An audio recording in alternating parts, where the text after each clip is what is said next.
Yo, yo, yo. How's everybody doing? Welcome to another edition. I would say limited edition, but I don't think it's limited. Of the PP1 podcast on the Dean Blundell Network.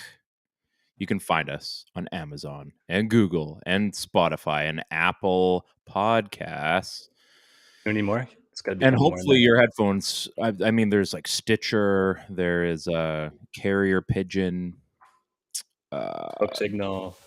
Smoke Signals, yeah, that was a big one a couple years ago. MySpace, I think, is coming back. Oh, MySpace. Yeah, ICQ. I wonder, could you go to an actual MySpace page now still?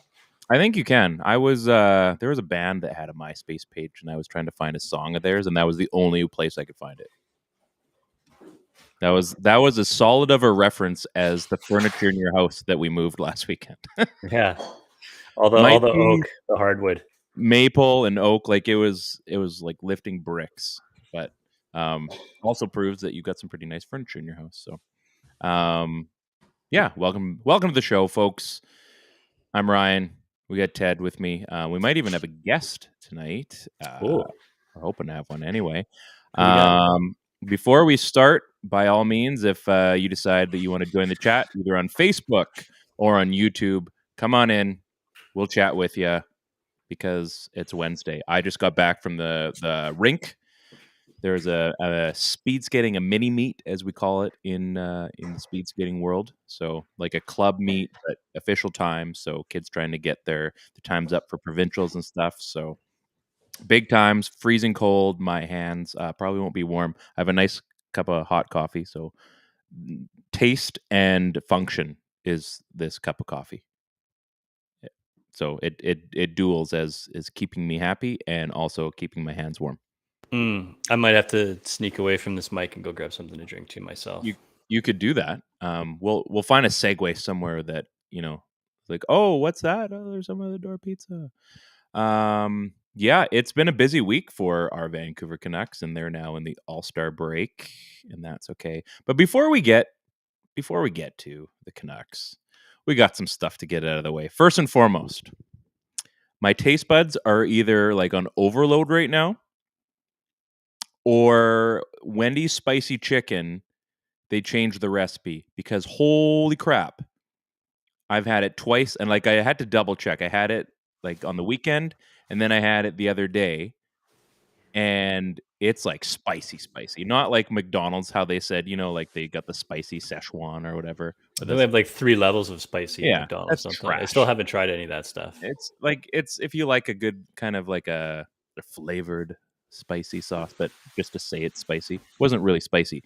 The Wendy's spicy chicken is spicy, and it's good. In Kelowna, I highly suggest if you're hanging out, make it happen because it is worth the trip. I also don't know if I had COVID. Is it actually that spicy? Because I mean, I had a spicy chicken. Yeah, it is. But I had a spicy chicken on the Sunday. So like the day after you and I worked on the big move, I had a spicy chicken. Yeah. And I didn't notice. Did you have it in Rutland? Or did you get it the main location? Are they making spicy chickens different at different places? They must be. That's what I'm saying. Because so I'm on the road a lot for work. Ryan, listen to me. Just hear me out. So I go to the main one a lot. The one on Cooper. Is it the main one because it's closer to you? It's the first one, so it's the main one. It's the OG of the Kelowna Wendy's locations. There's gonna be one person in the comment be like, he's right. Just all I need is one to be validated. That's it. And but I do go to the Rutland one a lot, to be fair. But I don't know. Do you let them know that like, hey, you're not the main one, but I'm still here? I would never say that. That's rude. Sometimes it's the same guy though, and that freaks me out. I'm like, did I go the right? Did I arrive at the wrong one? So anyway, I might have had COVID last week. I don't know. I don't think so. But I had like a heavy chest like early in the week, but that was it. It was lasted like a couple days and then it was gone. So I don't even think I had anything. But I'm just saying, like my taste buds were all there, so that was always the big thing, right? But maybe they made your taste buds even weaker. No, I think this like amplified. Something's there. It's like I said, Wendy's. if they did change it, if somebody amped up the spice factor, good on you. Good Well, on you. that's what happened to Vancouver. Then they got COVID, and then it amped up the spice.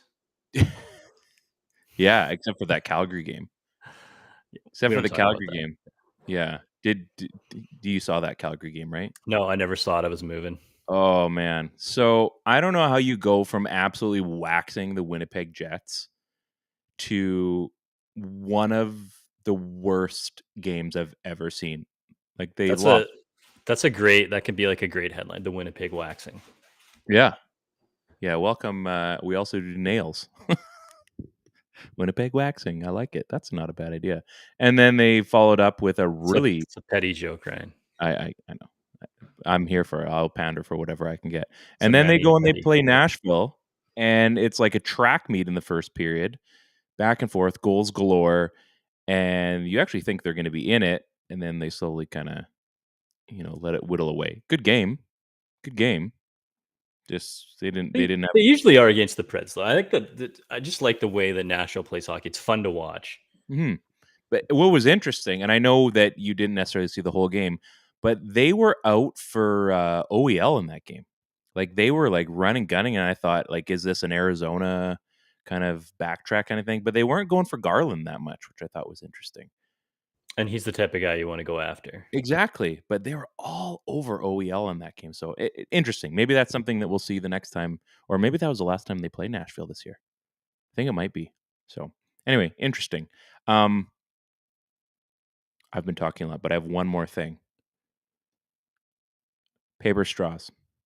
This is crap. We need to get off the paper straws and back onto plastic.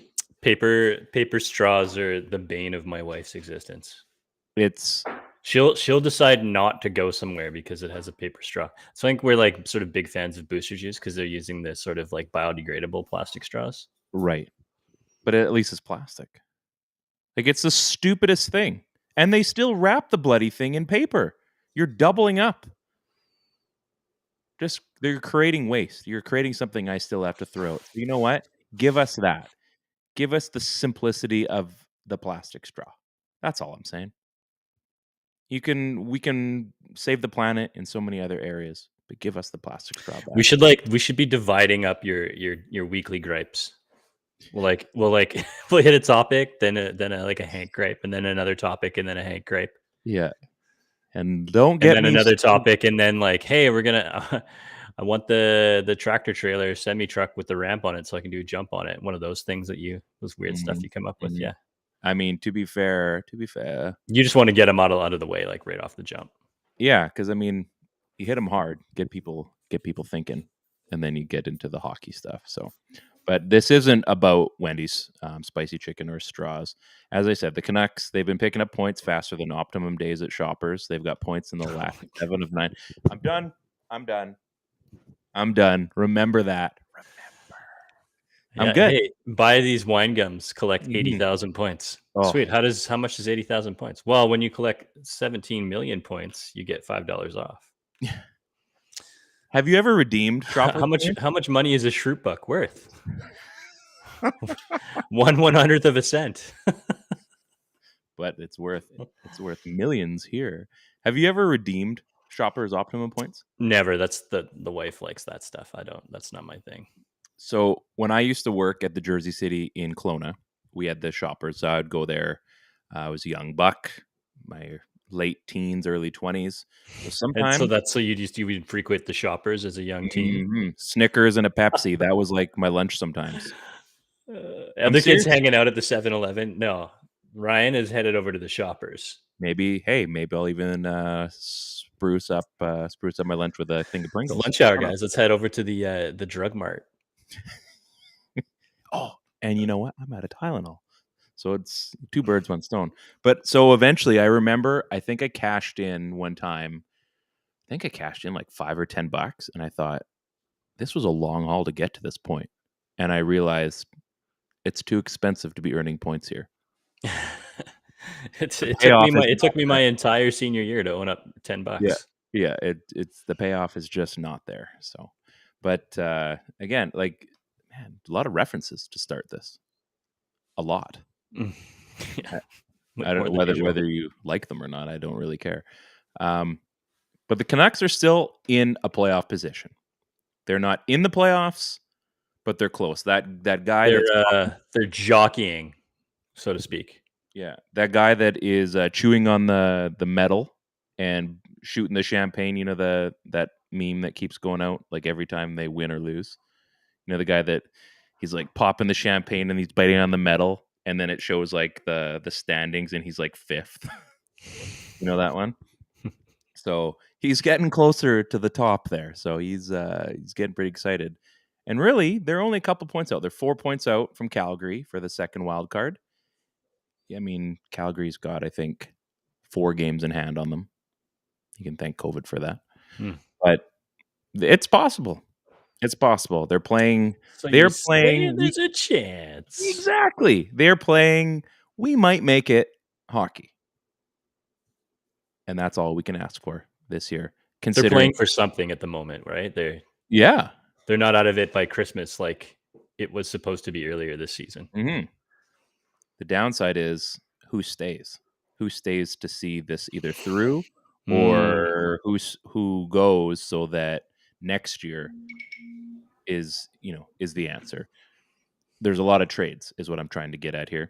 Well, there's going to be a lot of trades, yeah. Yeah, there's a lot of rumors. We've heard Garland talk. We've heard JT Miller talk. It wouldn't be a Canucks podcast without it.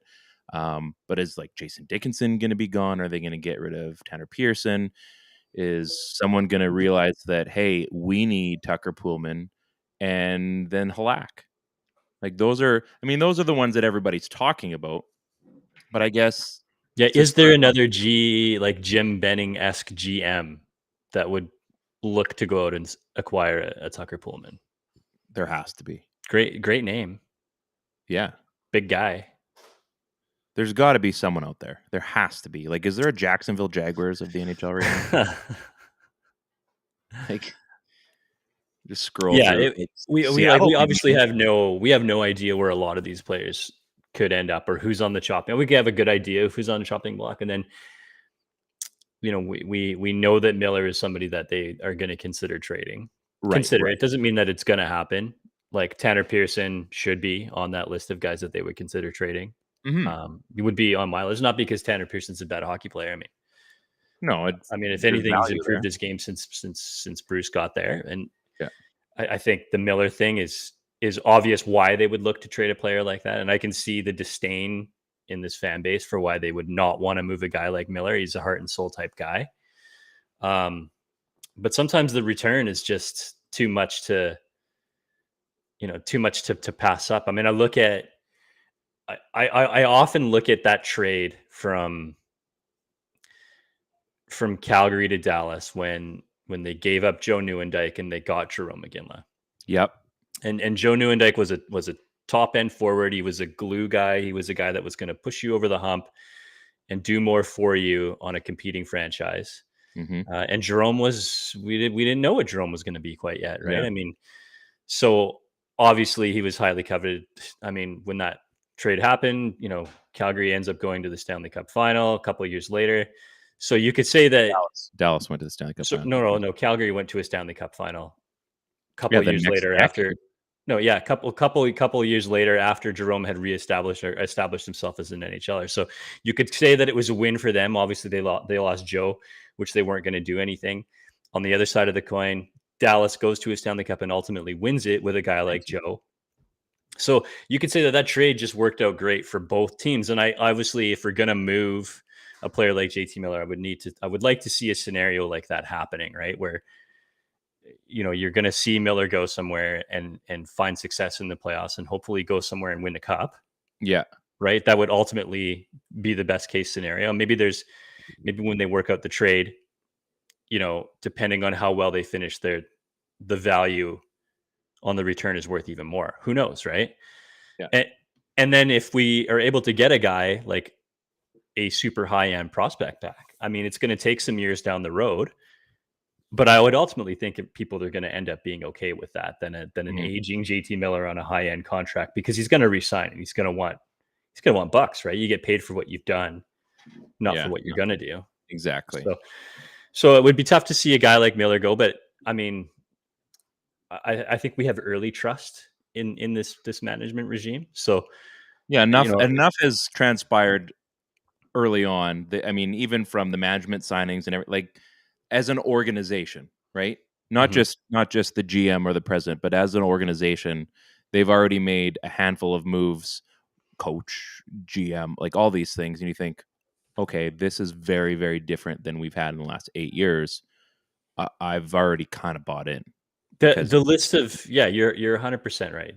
The list of guys that I when a new regime comes in like this, I mean, look at when Benning came in. This team is, you know, it's almost not all that's basically left is like Bo and Bits, maybe, right? mhm, Like, and Bo was not even a Byron player Mitts. on this roster, right? So yeah, Byron Bits, that's funny. So when a new regime comes in, you have to expect changes. They're not gonna, and that happens in every sport, in every walk, right? So I just can't see all of these players who we've grown to love that we are now starting to see success in. I can't see them all sticking around. My list of untouchables is so minute. If I'm a new GM looking to completely overhaul this organization, so anybody's fair game. I can see on your list there. Obviously, Garland, cheap player. He's got the big contract, or the good contract with the a good flex of years on it. Miller, we just talked about that. Dickinson could be a really nice player on another roster with some defensive chops. Tanner Pearson, we talked about that. Pullman, we talked about that. Yaroslav Halak was literally brought in for this purpose of trading, and we go back to the Thomas Vanek thing. So all these guys are fair game. Like really, like even Myers, who's been a renaissance under Boudreaux, if he's got major value and somebody wants to give up a first round draft pick, don't you have to make that move? Well, I mean, you're probably not going to get a first, but yeah, But say I mean, something happened, you never know, right? I mean, but you get it. I guess if the other the thing is get away from a contract too. you get away from a contract, if there's a run for a right-handed shooting defenseman who's big and can handle himself physically, Yeah, and that player is in need, and there's none available, then all of a sudden the value just shoots right up. I'm not. It's all figuratively speaking, but yeah, if you get the things that you need, yeah. The market can kind of create itself depending on how it goes. Right? exactly, yeah. Yeah. Yeah, it's interesting. I was looking at like I've had Cap Friendly open the last couple days, and I mean the Miller one has kind of dominated. I think that dominates everybody's mindset because essentially he is probably the key piece right now that has been talked about that they believe could move and could be moved for not exactly a king's ransom, but enough of one that it is absolutely worth chatting about. And it would suck. I think there's a lot to offer with JT Miller on this team. That being said, I mean, there's also a lot to think like he's not necessarily in um your core four, if we will. So if we break everything back down to that core four, and I mean, everybody's freaking out about, oh, well, he's going to Is it be. even a core four? Is it Well, that it's big? not, but just for the as far as where we were, let's say 2 seasons ago, even or a Sure. season. Okay. So you look at what JT Miller is, and I do hate how this market and everyone else just breaks in. Well, he's turning 28 and 29. Yeah, well, there's still valuable seasons. And yes, you would still Obviously. get yeah, but I mean, if you sign him long term, let's say you got 5 or 6 years out of him, like we're all just assuming these guys literally die off when they hit like 32. And there's a lot of players that basically retire, but at the same time, like, do you not want to see all that value if you can keep them? Yes, you do.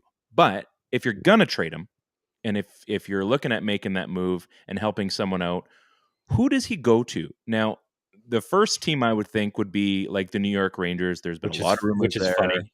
which is beyond ironic, but I mean, hey, I'll entertain it. If the rumor of what we've heard could happen, and I hope we're thinking the same guy.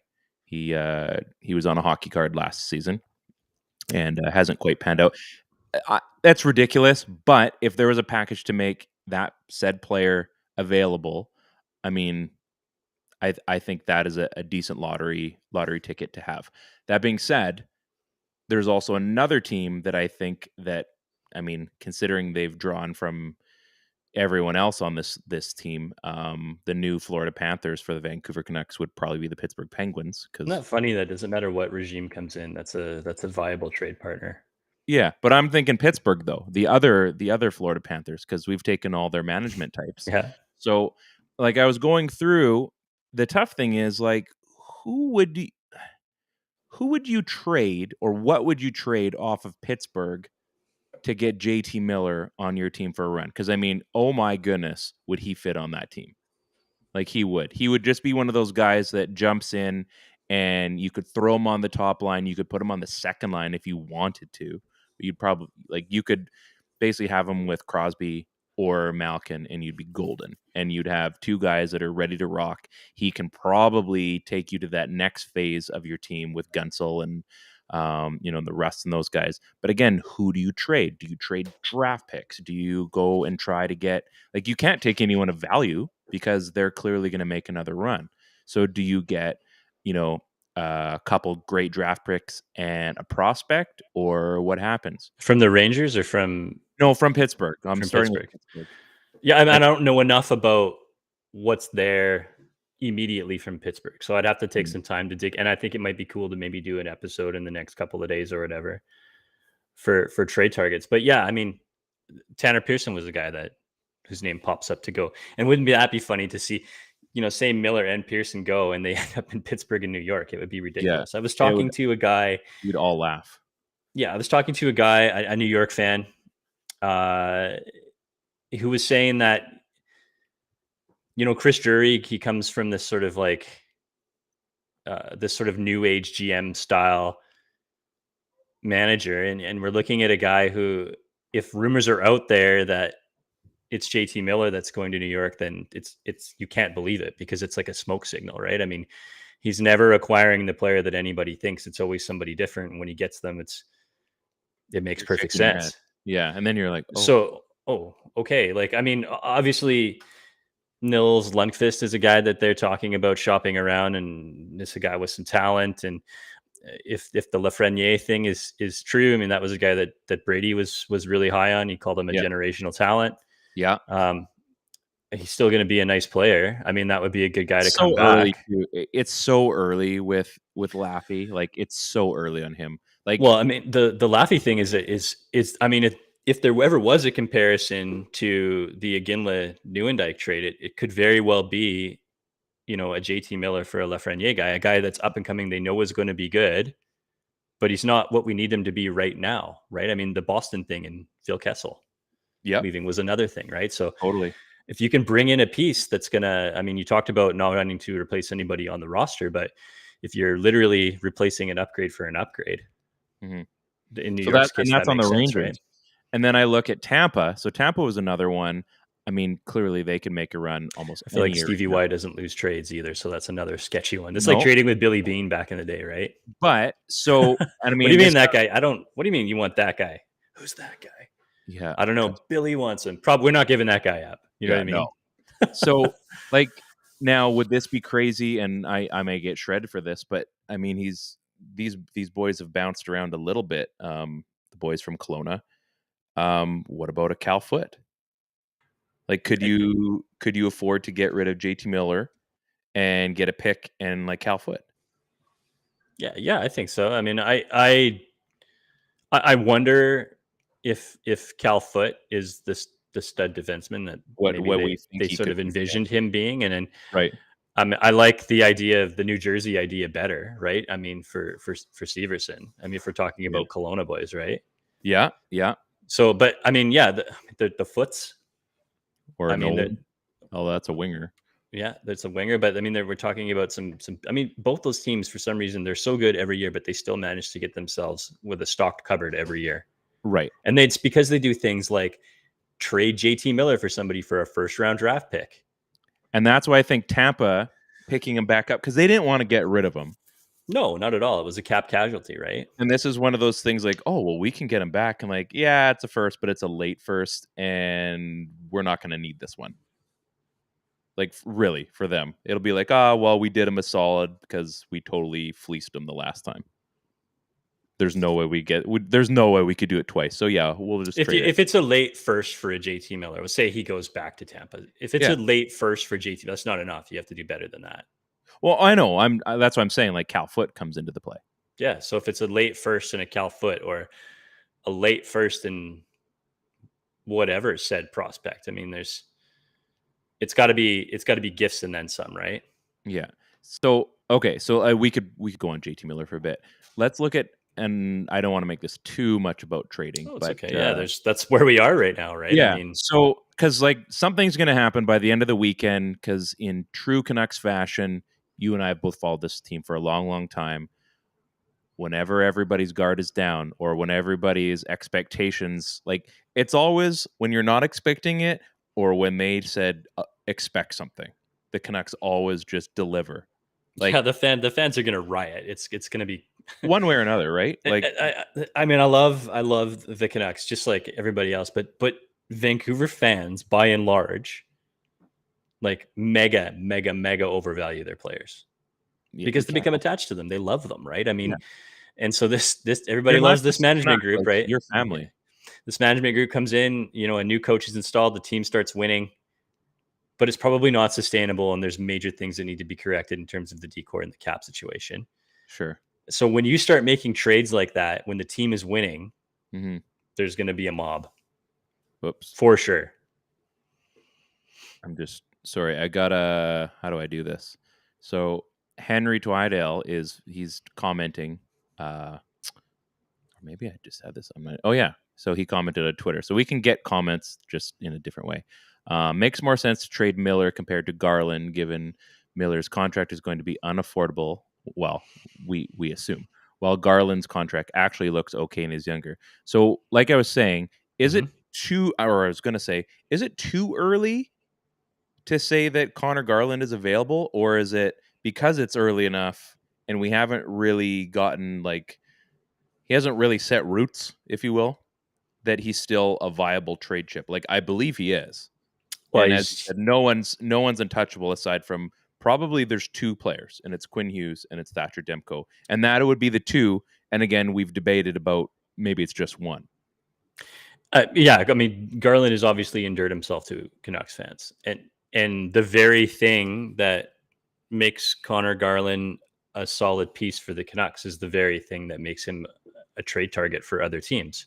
Yeah, he's cheap. He's got a contract that makes him cheap, so it's team controlled, and the guy can game, right? I mean, it's players like him and watching Braden Point that are winning or helping to win championships right now. So it's could you it's imagine nice to him have on their the own. Yeah. So if somebody wants to come calling for a Connor Garland, there's not a reason for Vancouver to have to give him up. So you better overpay. Yeah. Period. I mean, it's just like the NFL thing, right? I mean, you're coming to me for a trade. You need X wide receiver. Yeah, I don't have to get rid of him. I have a plethora, and I'm fine. I don't need what you're peddling. Yeah, you can overpay. yeah. So this isn't a fair value thing. Like you need to be getting more than fair value if you're going to move a guy like Connor Garland. And if Seller's market on him. If the Canucks are out there fleecing teams on trades, then I'm here for that. 100%. That would be a weird feeling. That would be like it would be. That's like would be some Christian Ehrhoff for Pat White and was it Daniel Rahimi or so? I don't know. The day like you remember that's the kind of what? Like not the trade. What? Do you remember that day? Like I remember I was at my parents' house and I think we were in town on holidays or something. And I remember that. And I just plugged the toilet with a massive poop. I probably did like hours earlier. And I just remember like I'm laughing like there's no way this is the trade. There's no way. And it was weaponizing cap space, right? I mean, the Canucks had it. Yeah. The Sharks didn't. And so they got it for pennies on the dollar. I mean, that's the one part where Vancouver possibly runs into a little bit of trouble in this because Vancouver does not have cap space. No. So they might be handcuffed a little bit. But I think again, you've got a president and now a GM that you would assume knows what they're doing and probably thinks, well, we're a little bit behind the eight ball. So we might have to do some risky things, not stupid, but we might have to go a little bit deeper than we want on this, but we're going to get value. It just might, like without giving draft picks, we might have to give up this, but we're going to get this. Like the sell will be there. Like, hey, we get you didn't want to get rid of this guy, but we're bringing in something I think you'll be okay with. And it's weird, right? It's been maybe not 8 years, but it's been close to 8 years worth of, not all at once, but 8 years worth of poo-poo. Lots of And poo-poo clogging the and the toilets. and the team is it's finally playing good, and a GM is gonna come in and rip shit up. But for the better. People are not gonna be happy. I agree, it's for the best. For the best, I think. So, yeah, you're right. I think it's entirely possible we see one of those moves happen. There's no way Jack Hughes is coming, people. Jack Hughes is not coming to the Canucks. There's no way. I mean, if it happened, I mean, super duper if that does happen. If Jack Hughes for JT but Miller they just happens, drafted Luke Hughes, so it's not like I don't know. What is it? None of that matters. Just ask the Stahl brothers. Yeah, well, like, hey, we just drafted your brother. Yeah, but I'm gonna peace out. So yeah. Yeah. Stupid older brother syndrome. Like, yeah, I'm the middle kid. Peace out. Like, no one cares about me anyway. I'm going to Vancouver. Yeah, get out of here, Malcolm. Oh, Malcolm Subban is the middle kid too, isn't he? I think so. Oh, I meant Malcolm in the middle, but yeah, that's Malcolm, also. Yeah. I got the joke. You're not the boss. We haven't got there to dudes and guys that you probably heard the ad by now from Move Health and Wellness. We got 2 ads rolling, 2 ads on the network via the Spotify. They're good. Did you hear the other one I sent you?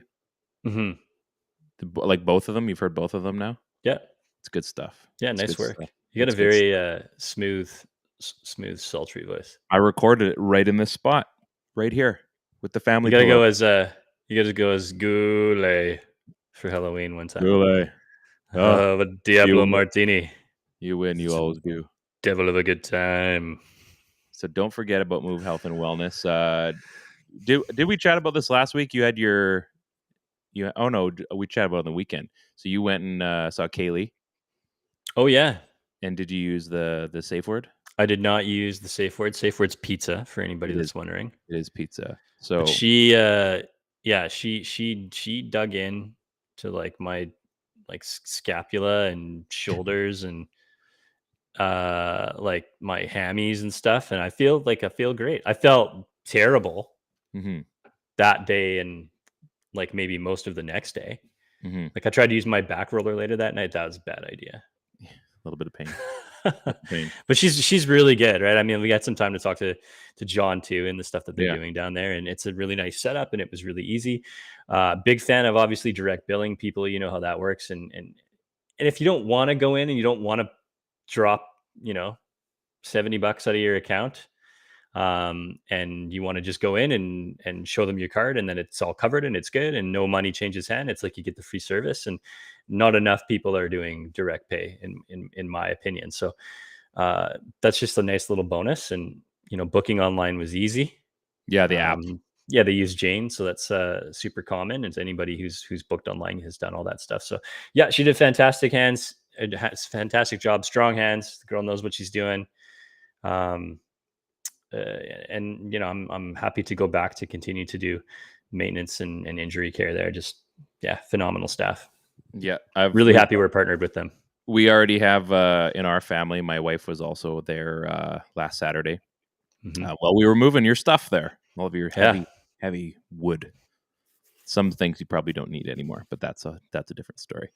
And we're in that funny spot, right? So we're waiting to move into our home.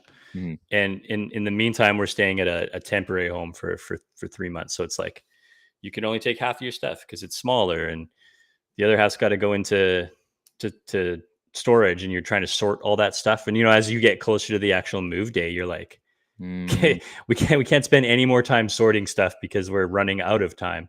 So inevitably, you get 7 or 8 boxes full of, what is this even? I don't even know. 2x4 bench. The bench made of all. Yeah, but I built that bench. That's for. But it's like a frame. It's basically. It's for the outside. It's for a bench in the garden. I can make you another one this spring. I mean, yeah, I guess so. But then we didn't have to throw it out. I mean, I built that bench. Why would I want to throw it out? And the pagoda. Yes. Yes, the pagoda. The thing is heavy AF, folks. The pagoda was heavy. unless you're Ted, I'll just pick this up. So he basically emasculated all 3 of us in a heartbeat. So it was a 2-man job, and he just goes and picks it up, and we all just walked away. But that's okay. I'd rather you do it than us and hurt my Well, I back. picked it up and there was instant regret, but I never shared that with you guys. You hit it very well. We did not know. We did not know. But anyway, Move Health and Wellness, as you probably heard on the ad, again, great partners to be with. They are the sponsors of our Dudes and Guys, which we'll get to shortly. The power play is still struggling. It seems like we started this show and there was good things to talk about the power play. Way back when, in the way back when. And then some 130 plus 30 plus episodes ago. And then it just sucked. And like they changed coaches. We thought, I mean, there was a moment there for about 5 games when they changed the scheme when they actually used the bumper guy. Remember that run? When they scored on like it was Bo and JT sitting in the bumper. It was like the Nashville, that wasn't it, like the 5-for-5 against Nashville or something? This was like a year or 2 ago. And like everything was flowing, and then they went back. And then they just kept doing the drop pass. And then they got rid of the drop pass. And then they kept feeding it to the same 3 spots. And it's still so predictable. And it drives me crazy. It drives me it like just insanely crazy, because it's just one of those things that if I'm reading this, and I mean, by all means, you are not getting your statistics from me. If we're talking about Canucks podcasts and information, you can go to you can get those anywhere. That's not. You can go to Faber and Quads and all the other guys. You can do that there. But if I'm able to notice a glaringly bad problem and you still haven't fixed it, and it's easy to fix, you have the personnel. Like, just do it. Start using all 5 guys. Like, I know this is crazy to think, but use all 5 guys. You're not going to believe how well that can actually work for you. 5 Guys, great burger place too. Great burger place. The fries and the peanuts. You got to write home about that stuff. And then the PK. So the PK isn't good. They're still 32nd in the league. However, things have turned around since Brucey's come. So I believe they're like, are they number 1 in the league goals against for 5-on-5? I'm pretty sure. So like things are going well on the defensive side of things since Bruce came. And I'm okay with it just sucking. Like, it's a statistic. There's no award that's giving out, although there is a coaching award apparently. I was going to say there is an award for that. there is an award for that. But like if they end the season and they're like 29th or whatever, like that's not going to change anybody's perspective. Perception rhymes with Samsonite.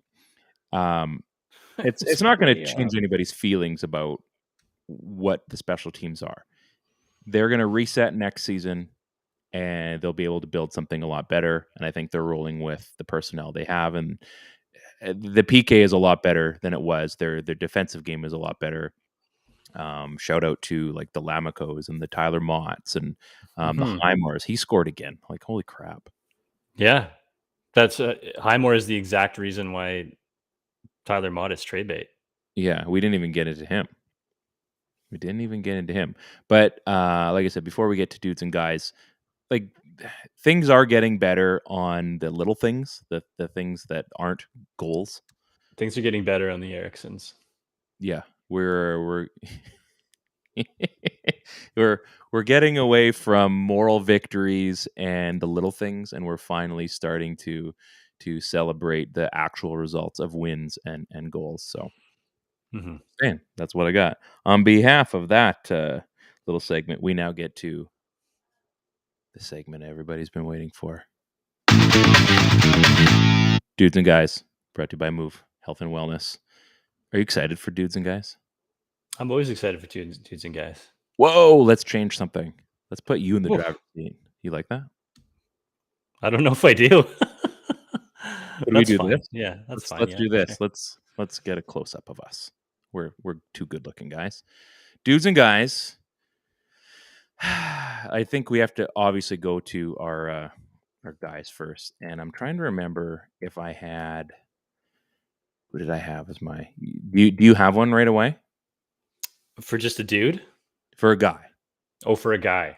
Yeah. Yeah. I have a Yeah. dude for sure. I have a guy.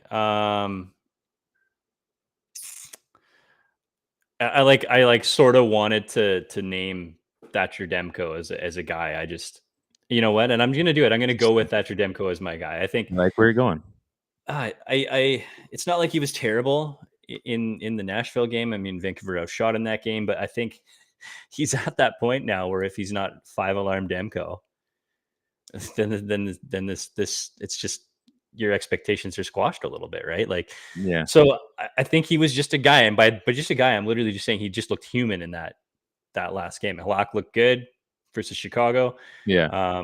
We've been blessed with some really good goaltending the last like 4 or 5 games. Mhm. You sprinkle in a couple of average performances there from Demko and DiPietro, and then Spenny. all of a sudden, yeah, and then all of a sudden the goaltending just looks. Do you know what I mean? So I like that they showcased Halak, and I think that that's going to help boost his trade value somewhat. I think we have another goaltender. Obviously, it's Spencer Martin. It looks like he can handle himself. He was our dude last week for probably for a couple of games. But Demko was just human in this one. So it wasn't that he was terrible. But in a game like that, that's the guy that you need to win a 2-1 game, not a 4-2 game. Yeah. I absolutely agree. I would say my guy, I don't know, like it's such a toss up. I've got a few players, but you know what? I am gonna go with Connor Garland. I was gonna say Petey, but he did have a nice little dangle sort of shot there. Connor Garland, yeah, I mean he's on the trade rumor block, but I don't know. Like I get it is a results based business, I suppose, and the last couple games anyway, like Connor Garland like he's done the not goal things, but he hasn't done the goal things. Like the last time like he's done a lot of good things away from the puck, but like his last point was against Florida, which was an It's assist. pronounced Florida. Florida, Kelowna. His last goal was against Seattle. That was on New Year's Day. His last goal before that, oh man, his last goal before that was against Winnipeg on December 10th. Yeah, he's slowing down a little bit, right? He's doing the other things, but I think he's still fun to watch. You still notice him constantly, but I think the last couple of games he's even that started to fall off a little bit. He just looks maybe he's tired. I don't know. I mean, and maybe he is tired. Maybe a few of these guys do need a break. Maybe he's tired from carrying this team for the first quarter. I mean, you're doing all these pirouettes and spinoramas and stuff. That's probably exhausting. Mm-hmm. Probably.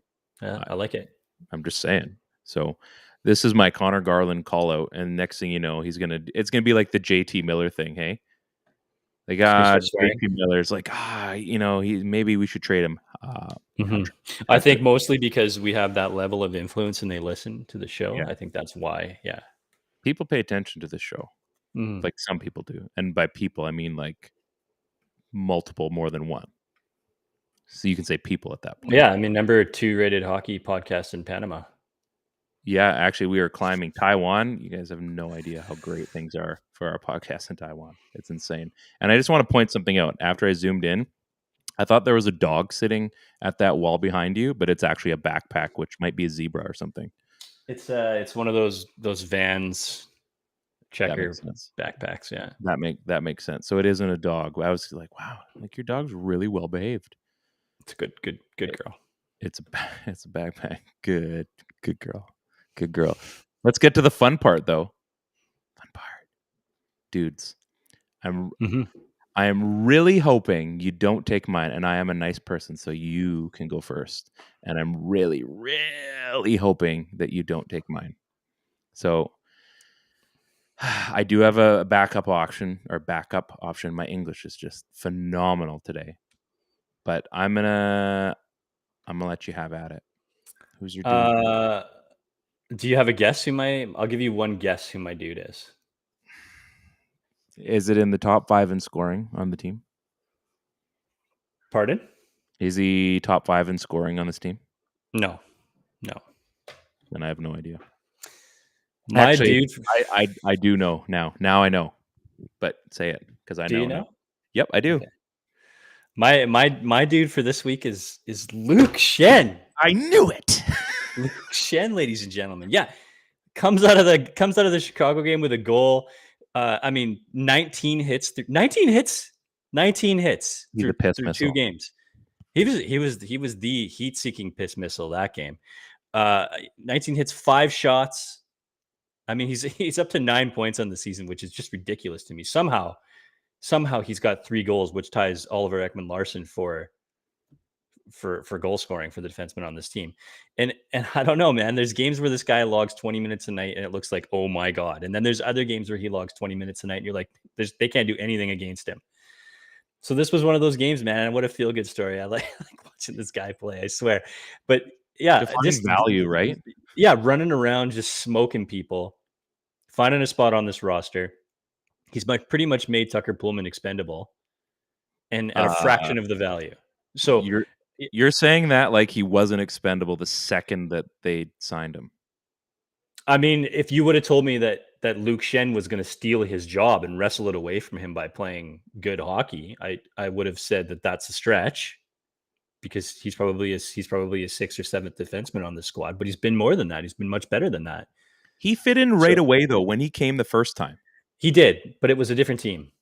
But it was still like he had a good defense member. Like we thought he did. He was playing with Quinn. He was playing with Quinn, but he was playing with rookie Quinn, right? Like, hey, true. The reason you're here is to ride shotgun with this kid and look out for him. Now people, right? But now he's found a spot on the squad. And you can't help but cheer for the guy. That's the kind of dude that you need in your. I mean, he's basically locked onto that role that Alex Biega did, right? Where you always felt Biega could play a little more. You always felt Stetcher could play a little more. And there was obviously holes in either of their games, but he's doing it on just pure sure will and horsepower. Like the guy is just getting it done.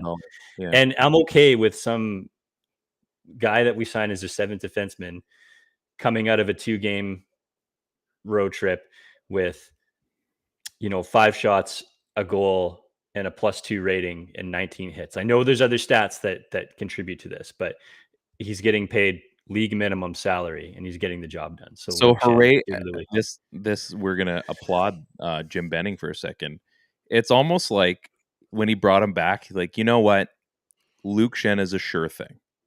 We don't need anything from him because everything above league minimum is gold. Yeah, you can give him some credit, but then the credit giveth and the credit taketh away. Because was it just an accident that Schenn was more than they thought he was? Was it just a? But then he goes and wins 2 cups. What did he think that? Yeah, exactly. And we let him go away for that. What did he think that Tucker Pullman's role was going to be on this squad? Top 4 defenseman. That's fair. Yeah, if I finish so yeah, you knock this one out of the park, and then that one you got beaned. Which one are you? I don't know. Yeah. Why can't it be both? I don't know. Yeah, no, that's fair. You didn't need to rub that in my face, but I tried having a good moment, and you. I'm not rubbing it in your face. You poured like reality gravy all over these mashed potatoes. Everybody had mashed potatoes tonight. I cooked myself a bowl of rice. You're like, screw you guys, I'm out of here. I hate this family. Peace out. My dude of the week is, if he's not the hardest worker on this team right now, I don't know who is. Quinn Hughes is my dude of the week. The dude gets high-sticked in the face. Like Rob, what's that dude's name? Rob, the big guy. In the face. Oh, in the face. Rob, what's his name? Rob Riggle. From Hangover. In the face. Remember that? I thought the in the face thing was like that old Canadian Tire commercial where they're trying to smack talk. Well, there's that one too. But from Hangover, remember where he tasers him in the face. Yeah. I almost now need to watch the movie for that one clip. And Probably have to go back and watch those. Yeah, it's classic. But like Quinn Hughes gets high sticked in the mouth, has like the absolute biggest like freaking blue purple bubble on his face. He's got the mouse on his lip. Yeah. Oh, just like it looked horrendous. And he's like, screw you guys. And he has been dominating play. His edge work has just been like the points haven't like I don't even have words to say. Like I'm mumbling all of my words here. He's got a couple assists in the last few games, but he's doing so much more than getting points. And I know that's what, he started doing, and then he's working on his defensive game. His defensive game, like when he's on the ice, his way to basically escape any situation, how he just like wiggles his way out of it, or just carries a play, or walks the line, or just extends a play on the blue line, or pinches just at the right moment and then pulls back. He is in the last week, like almost every game, I'm just thinking, man, what would the Canucks be without Quinn Hughes? They would be. I mean, we give Thatcher Demko praise where it is due. Do not get me wrong. But there is no way this team is even remotely relevant without Quinn Hughes. He's so good. Like I look at a guy like Tony DeAngelo, and I don't generally like talking about Anthony DeAngelo, but I mean, yeah, he's just such a puke. he's a douchebag. But I mean, they have 33 and 34 points respectively. But one of these guys plays 26 minutes a night and is a complete defenseman. He's a rock. I mean, I would like to know, and somebody I'm sure would have the stat. I would like to know how many miles he skated in the past like 5 games. Logging like 25 plus minutes a night every single night. Like you notice him 100% of the time. He's got that Sedin aura around him where you notice him every time he's out on the ice. And do you know who's leading the league in scoring right now? I just looked. Who leads the NHL in scoring? Yeah. I thought I knew, but you tell me. It's Adam Fox with 47, tied with Victor Hedman. You're what? Yeah, like so I would have thought that it would have been Cale Makar or Roman Josi, but there is D-men out there putting up more points than Cale Makar. And these guys they're complete defensemen. Like Fox, It's a good Hedman, crop. Josi, Makar, Letang, Ekblad, Morgan Riley, John Carlson, Quinn Hughes, and Tony DeAngelo. Like this is just a disgustingly elite group of defenders. And one of them plays for the Canucks. Yeah, and I was looking, I trying to see if I've got it on here. I was looking up Corsi the other day. So Quinn Hughes, because he's not Sheldon Dries or Dries or whatever you say his name, he leads the Canucks with a 53% Corsi. I went through and I'm like, well, I mean, I know that's not the best in the NHL, but I just wanted to see like where does he rank for defensemen? Like 32nd. For Corsi. So I mean, we have, again, that is one statistic as far, and it's an important one. But like I looked and I thought, okay, well 53, like that's pretty good. Like it's not catastrophically amazing. Like it's not just like holy crap, like stop the presses. But I looked and I'm thinking like, man, if he's that good, and then you see all these other guys that are performing ahead of him, like, man, like I guess you look at the rest of the talent in the NHL, like how much better are these teams than the Canucks? But like I'm like looking at another thing it's just here. insane.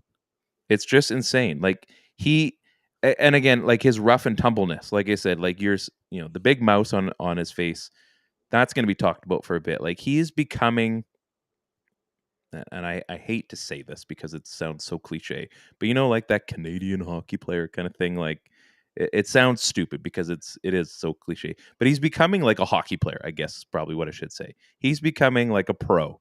Like there's going to be a tooth missing at some point. He's going to turn to Chris Tanev or Bieksa. He's going to end up, I see what you're saying. He's going to end up like this hardened veteran. He's not a baby face anymore. He's going to have like within like 6 years, long hair. It's going to be like shoulder length, like Carlson. And he's going to have like, a few, he's probably going to have some stitches above his like left eye or something. And we're like, man, Quinn Hughes is like, he's going to go from like, oh, he's so cute. He's a little huggy bear. And then like 3 years from now, he's like, he's a badass. He's going to come up on like a motorbike to hockey games now. I'm just looking at this other stat of rookies that are playing in the NHL right now. And Jonathan Dullen is among the league leaders in scoring as a rookie. He's got 11 goals and 9 assists for some guy that we just threw out with the dirty laundry. What if? And he's back in San Jose too. So basically, what we did was we traded Hansen to San Jose for free because the player they gave us in return was Jonathan Dullen. He wasn't good enough to play in the NHL. We told him to go away. Now he's one of the league leaders in rookie scoring. Yeah. There's black guys just all over the place. Yeah, it's weird. I did say some nice things about Benning, didn't I? I should probably take those back. I should probably go take those back. Is there a way to like delete? It's so silly. Wow. It hurts. It now does hurt to think about that. And that's not the only one. No, there's many. Like there's 8 years worth of. I want to shout out our boy. I want to shout out our boy Yerky. I got to bring this upstairs because I keep forgetting. We should have Yerky on the show to talk about it because it would be a fun. It would be a fun way to reminisce. It'd be like Eklund though, where he wouldn't be able to have his face on. Yeah, whatever. Which is cool. Or we could screw up like Sportsnet did and be like, "Oh shoot, there's Eklund."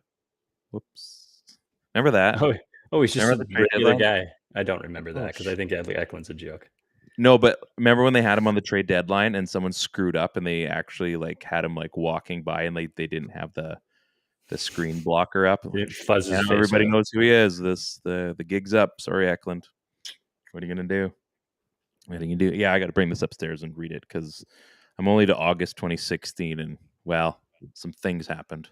There's a couple more months. There'll be a Dolan thing in here, I'm sure. Like what year? Let's get Yerky on. I'm sure we can make it happen. He's done some pretty cool stuff. Have you seen? Were you on Twitter yesterday? Did you see like the logos that he turned people into? The Buffalo Fabers. No, that's great though. So it's got him. Oh, like you got to see this. It's so funny.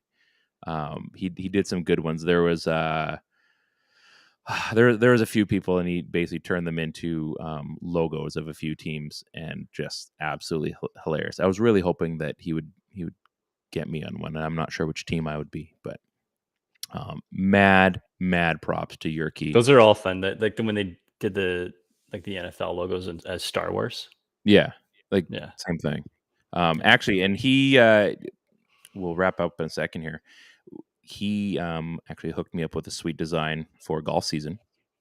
So I don't know if I've showed you this already, but we got something in the works around Masters time. That I mean, even if you don't buy what I'm suggesting, it's going to look rad, and you're going to want one anyway. So maybe we'll get some made and give one away or something. But that's basically it. I think there's All-Star Weekend, which neither of us will be at. But not this time. Where's my phone? Oh, did I bring it downstairs? My new phone. New phone. So our good friend Sarah Ayers is at the All-Star game this weekend.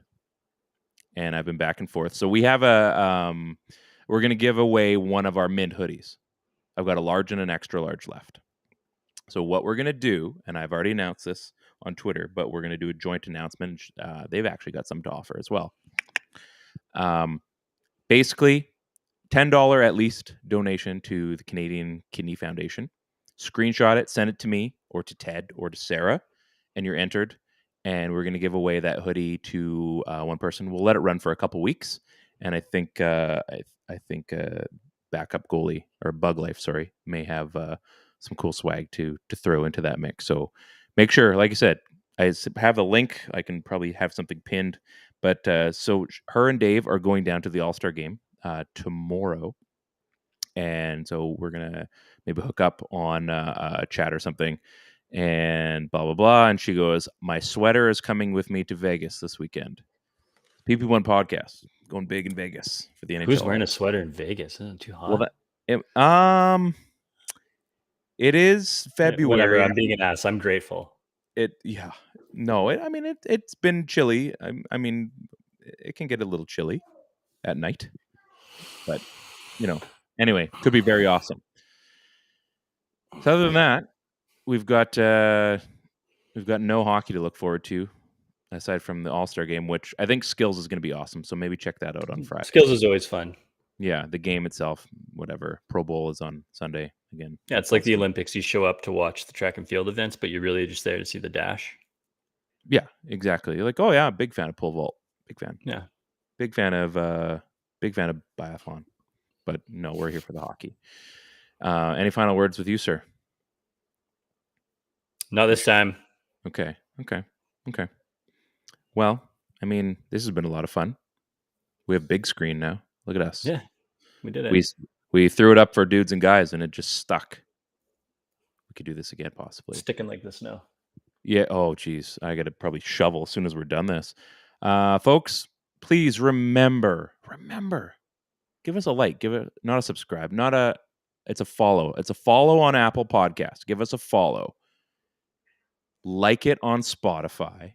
Make sure you're on Google. And I'm not going to say, do the heart. Whatever the platform that you're choosing, go and make sure that PP1 podcast comes up every week for you. Listen to it on your smart speaker. I actually tried that. It's pretty sweet. I humble bragged in front of my family. It was pretty awesome. But remember, PP1 podcast. As I said, you go give us a rate or review. If you're a new listener, a new rater person, I'm going to freaking send you a pair of these. If there's only one person that does it, then so be it. But I got some pairs. Let's make it happen. Okay? We can do this. We can work together. Okay. Marcus wasn't able to make it. He switched shifts, but that's okay. We'll have him on maybe next week. On behalf of Ted, I'm Ryan, wearing a Bug Life hat from our good friends out east. This is the PP1 podcast on the Dean Blundell Network. Thank you so much for watching. Thank you so much for listening. Go Canucks, go. I pray that we have a better team next week. And if we do, you'll hear about it. If it's something crazy, final thing, if it's something crazy, we may do an emergency show. Like it's something ridiculous that we just can't hold it in. We'll come back. Yeah. Because we can. So on behalf of that, have a wonderful evening.